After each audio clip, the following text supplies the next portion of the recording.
la bandera de la República Dominicana desplegada, el himno, también como sucedió en aquel retiro del número de Pedro Martínez, uno de los mejores amigos del Big Papi, quien hoy es homenajeado en Boston. Mucho que contarles y comenzamos justamente hablando del fútbol de la selección mexicana, que va a enfrentar a la rusa.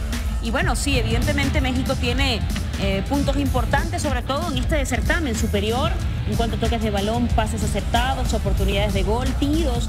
En esta Copa Confederaciones ha metido 4 goles México por solo 2 de los rusos. Han sido muy defensivos. Escuchamos al profesor. Para nosotros es un escenario extraordinario, porque es la gran posibilidad para el fútbol mexicano, no para Juan Carlos Osorio, para el fútbol mexicano y para nuestro grupo de jugadores, de mostrar que tienen la jerarquía de asumir esa responsabilidad, que tenemos la capacidad, el talento, la determinación para jugar de igual a igual en ese escenario. Lo que queda claro es que Carlos Salcedo no está más en la competición, producto de ese estilo de juego, y que Héctor a lo mejor también se resintió por eso. Entonces, independientemente, y no le puedo dar la respuesta y espero que Héctor esté para mañana, esa era una de las razones de la rotación, guardar a nuestro equipo para el juego contra Rusia, que es nuestro mejor posible escenario para ganarnos la continuidad en la competición. El equipo está muy confiado, creemos en nuestro potencial, en nuestras cualidades, como lo hemos hecho desde que estamos con el profe Osorio, y cada vez lo hemos hecho mejor. Y la realidad es que estamos con todo lo a favor para calificar. Entonces hay que jugar con esa motivación de que nos da la calificación, de estar en una semifinal en la Copa Confederaciones, y no pensar en qué puede pasar si perdemos. Yo creo que no nos pasa por la cabeza y te repito, el grupo está totalmente enfocado y concentrado en lo que tenemos que hacer, y que somos conscientes que va a ser un partido muy difícil. De hecho, México acumula 3 derrotas consecutivas contra el equipo local en la Copa Confederaciones. 2001 cayó contra Corea del Sur, 2005 frente a Alemania por el tercer lugar, y 4 años antes ante Brasil. Y por supuesto, en las primeras actuaciones venció al conjunto de Arabia Saudita. Por supuesto, una participación de México que ha tenido dudas en cuanto evidentemente a 11, sí, con la filosofía de derrotar al equipo. Ahí expone sus razones el profe Osorio, pero hasta ahora nunca ha repetido un 11. Pero ¿qué es lo más cerca que ha estado de mostrar ese equipo ideal de la selección mexicana?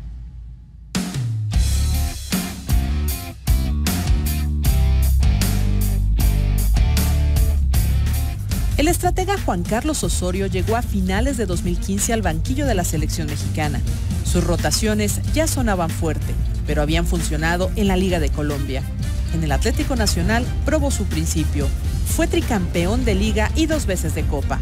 Es considerado como revolucionario del fútbol colombiano.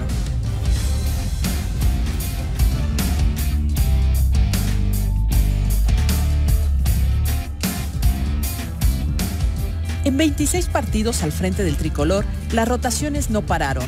Osorio no ha repetido una sola alineación titular. En el reciente partido ante Nueva Zelanda, realizó 8 cambios, el mayor número en sus estadísticas.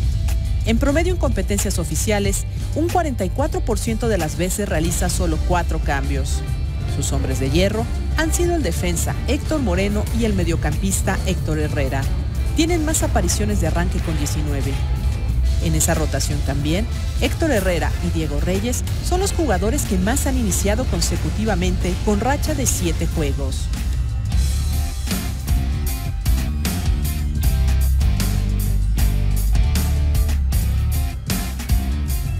En la portería, 5 futbolistas han disputado un puesto. En la defensa, ha rotado a 26.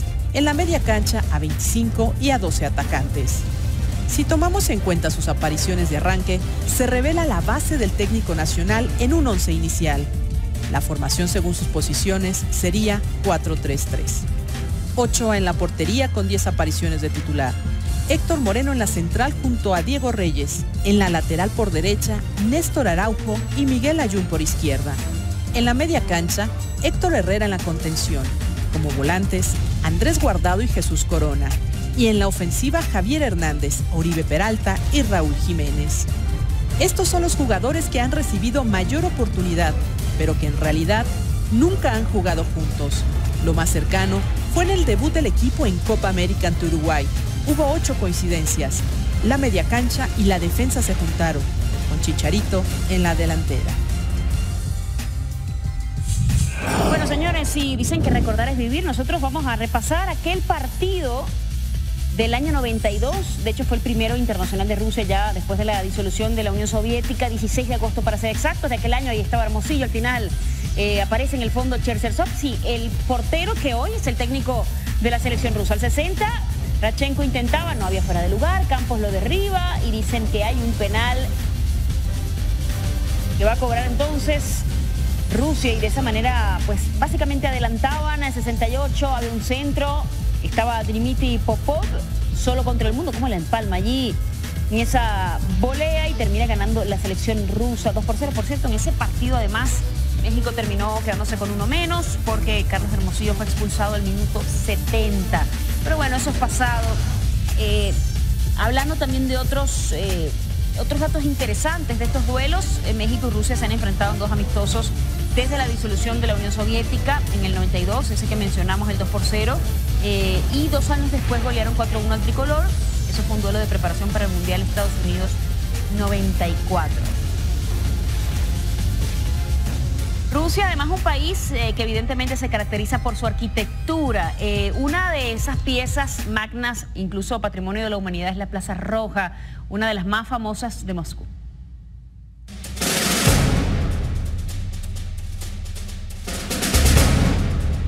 José Ramón, preguntarte, justamente estamos en la estatua del general Zhukov, el hombre que entró primero a Berlín. Es decir, el hombre que realmente fue fundamental, porque los rusos fueron muy importantes para el término de la Segunda Guerra Mundial. Sí, señor, los rusos fueron los primeros en llegar a Berlín, mucho antes que los estadounidenses que venían por Normandía. Los rusos querían apresar a Hitler vivo y había un premio de $1 millón de aquel entonces, y ellos lo querían como una gran presea porque Alemania hizo la guerra, el maldito holocausto, pero los rusos pusieron los muertos, los soviéticos murieron 18 millones de... Sí, murieron muchísimos. Ahora, José Ramón, tú conociste esta plaza y este lugar antes de la caída del muro de Berlín. Sí. Conociste la Unión Soviética, lo difícil y lo extraño que era para nosotros, los occidentales, la Unión Soviética. ¿Cómo ha cambiado a cómo aprecias hoy Moscú, a cómo era Moscú hace 40 años? Pues 40 años ya me hiciste muy viejo, José Ramón, 80. 1980. Para 2017 son 37 años. 37 años, está bien, perfecto. Si quieres. Años. José Ramón es capaz de recoger las moneditas, no de tirarlas. El centro real de Moscú. Sí, Yo quisiera, la predicción. yo quisiera que cayeran en el Toro. Ahora déjame echar la suerte de México. Déjame echar la suerte de México. Que va contra Rusia. Chile, la Rusia. A ver. Que no juegue en Chile, que no juegue en Vladimir Putin. Bueno, casi queda eliminado, Dios mío. Tiene música para como despertador, la puedes utilizar. Esto no me despierta. Lástima que van el terrible no salga de aquí, ¿no? Son como de piel. Piel sintética, como de piel. No, sí. Una pequeña escala antes de la que vas a la semana.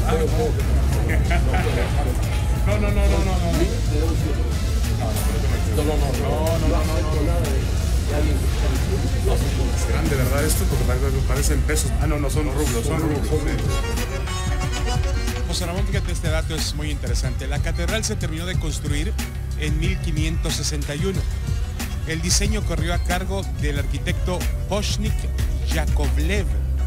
Según la leyenda, Iván el Terrible quedó tan impresionado por la belleza de esta construcción que mandó a cegarlo para que el arquitecto no pudiera repetir su obra en otro lugar.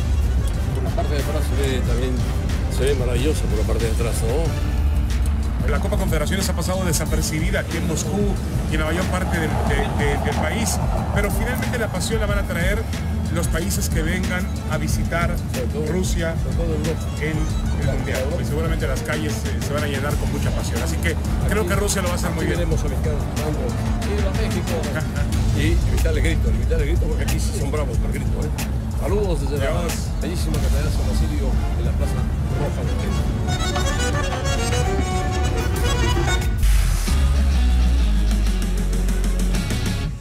Sí, la temporada de Marco Fabián tuvo de todo, lesión incluida, luego uno de los mejores regresos, de hecho reconocido por la Bundesliga, volvió a tope con fuerzas para ser una pieza clave para el Eintracht Frankfurt, que jugó la final de la Pokal, la perdió, recuerden, ante el Dortmund, y pues así ha sido el transitar de uno de los mejores mexicanos en este momento en Europa.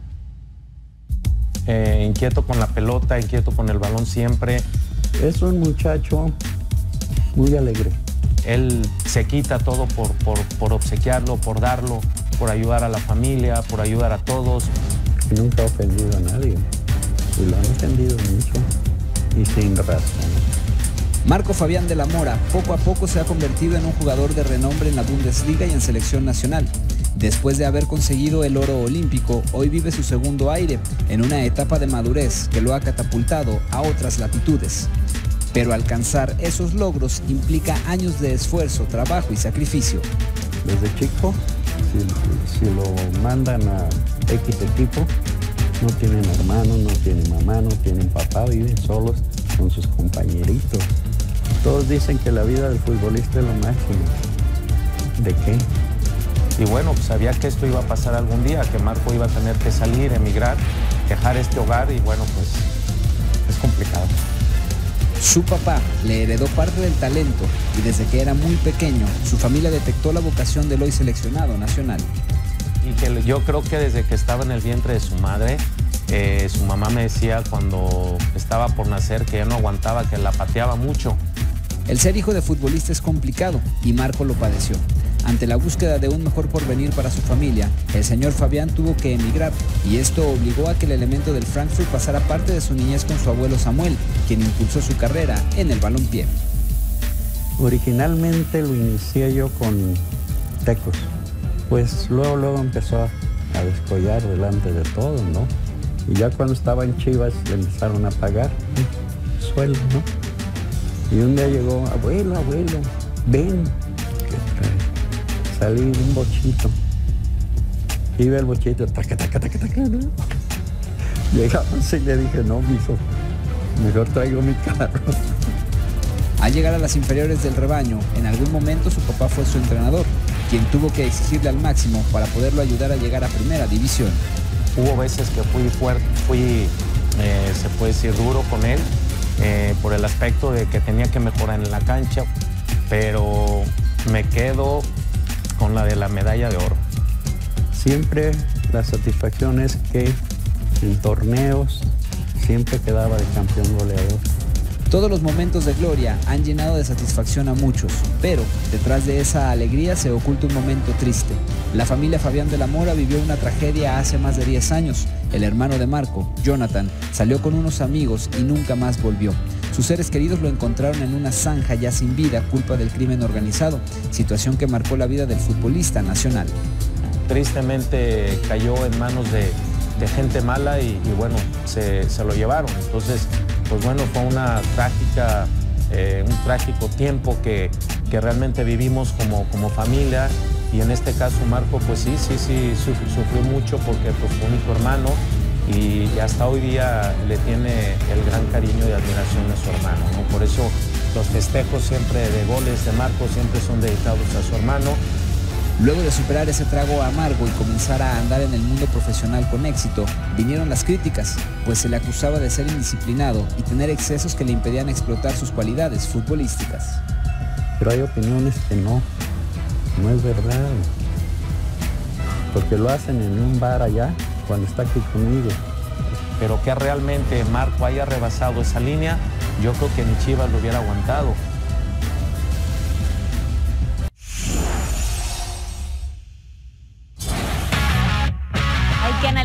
Hay que analizar ese partido que puede llevar a México a semifinales. Ciro Procuna en la mesa que lo convirtió en una estrella del periodismo deportivo. Siempre un gusto regresar por acá. Bienvenido, Ciro. Voy a leer algo que me parece curioso porque FIFA juega básicamente la adivinanza y da una alineación probable de México con Ochoa en la portería, Reyes, Araujo, Márquez, Layún, Dos Santos, Herrera, Guardado, Vela, Hernández y Raúl Jiménez. ¿Qué tan probable es que podamos ver algunos de estos nombres en el 11 titular? Es que basado en lo que viene haciendo el señor Osorio, que jamás ha repetido alineación en los 26 partidos que ha dirigido a la selección mexicana y que no va a ocurrir porque Salcedo está fuera, o sea que van a ser 27 juegos sin repetir 11 inicial. 51 jugadores han sido al menos una vez titulares con Osorio. Es una auténtica incógnita. No te extrañe que por ahí aparezcan Cota, el Chucky Lozano y 9 más, ¿no? Como para terminar de repartir la titularidad. Pero yo sí creo que tendrían que jugar los mejores y no se alejaría de los 11 que mejor pueden desempeñarse en su posición. Sí creo que la alineación tendría que parecerse más a lo que vimos contra Portugal, a lo que vimos contra Nueva Zelanda. ¿Esperas entonces un partido, digamos que no solamente en nombre, sino en puesta en escena parecido a Portugal? Porque evidentemente creo que se quiere olvidar un poquito el primer tiempo ante Nueva Zelanda. Sí, eso es de lo peor que se le ha visto al equipo mexicano y sí creo que los 11 mejores en sus respectivos puestos, si vamos uno por uno, lo vamos a encontrar mucho más cercano en el partido contra Portugal. Jugadores que no tienen que dejar de aparecer, ¿no? Como el caso de Héctor Herrera, como el propio Jonathan Dos Santos, que dio una excelente exhibición, como un Andrés Guardado, que no solamente por desempeño, por años en la selección y también por liderazgo, son tres que tendrían que aparecer regularmente con en el medio campo del equipo. Andrés ¿no? Guardado, o sea, digamos que la medular normalmente, en teoría, y la portería no se tocan, ¿no? Que es como en lo que se basa el funcionamiento colectivo de tu equipo, los tiempos, lo que manejan el ritmo. Tendría que ser así, ¿no? Ahora no ha ocurrido, primero inició Ochoa, después fue Talavera. En ambos casos los dos tuvieron papeles destacados. Eso creo que también viene faltando al entrenador nacional. Él tiene su método, por eso lo contrataron, así sabían los federativos que era. Un método que ha dado resultado, porque independientemente del primer tiempo ganaron el partido. Sí, Son los líderes, digo. Exacto, sí, pero vaya, en ese sentido sí creo que falta un poco más de autocrítica. Basta con decir que en el partido contra Portugal la figura fue Ochoa. El gol del empate llegó al 92 de Héctor Herrera, de Héctor Moreno. Contra Nueva Zelanda, 45 minutos infames, donde el equipo se veía realmente mal colocado, jugadores fuera de su posición, incómodos, y la figura fue Talavera. Pero luego responde Osorio diciendo, pero es que yo lo hago por las lesiones. Salió Salcedo y tuvo que meter a Moreno. Pues yo lo que creo que ocurre con tantos cambios es que terminas exponiéndote, terminas corriendo el riesgo de que te desnuden en el momento en el que te encuentres a un gallo que sí te lo pueda hacer, como ocurrió contra Chile hace un año, y empiezo a ver algunas similitudes de todo esto. Si Nueva Zelanda hubiera sido un rival más calificado, en 45 minutos se define el partido.